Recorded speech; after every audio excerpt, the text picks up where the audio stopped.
इंसानी गुलामी की तारीख। इंसान ने ग्रोहों में रहना शुरू किया तो काश्तकारी के लिए ज्यादा अफरादी कुव्वत की जरूरत पड़ी। इंसान ने ताकत के बलबूते पर दूसरे इंसानों को गुलाम बनाना शुरू कर दिया। बड़ी बड़ी इंसानी तहजीबें इसी गुलामी की तारीख का हिस्सा हैं। 3 तरीकों से इंसानों को गुलाम बनाया जाता था। तारीख में 5000 साल कबल बाबर की तहजीब में पहली दफा गुलामों का जिक्र मिलता है। उस वक्त इंसानी गुलामी का सबसे बड़ा मरकज यूनान था। इंसानी गुलामों की बाकायदा मंडियां लगाई जाती थीं।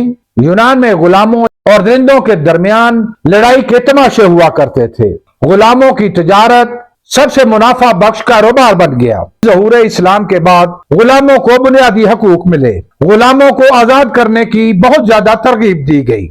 आका से औलाद पैदा करने वाली लोंडी की फरोख्त पर पाबंदी लगा दी गई। इस्लामी हुकूमत में सरकारी बैतुल माल से भी अदायगियां करके गुलामों को आजाद करवाया जाता था। 1209 से 1290 ईस्वी के दरमियान हिंदुस्तान में खानदान गुलामा ने हुकूमत की, जबकि 1250 से 1517 तक मिस्र में ममलूक यानी मुसलमान गुलामों की हुकूमत रही। यूरोप में गुलामों को जंगों के लिए खरीदा जाने लगा। 17वीं सदी ईस्वी में अफ्रीकी गुलामों को पुर्तगाल और स्पेन में एक्सपोर्ट किया जाने लगा। अमेरिका में अफ्रीकी गुलामों की डिमांड सबसे ज्यादा थी। उन अफ्रीकी गुलामों की औलादों को आज भी अमेरिका में काले कहकर पुकारा जाता है। 1865 तक अमेरिका में गुलामी को कानूनी हैसियत हासिल थी। आज के जदीद दौर में भी मुख्तलिफ मुल्कों में इंसान मुख्तलिफ तरह की गुलामी का शिकार हैं। ज़माने कदीम में गुलाम बनाने के 3 मुरव्वजा तरीके कौन कौन से थे? जंगों में गुलामों से क्या काम लिया जाता था?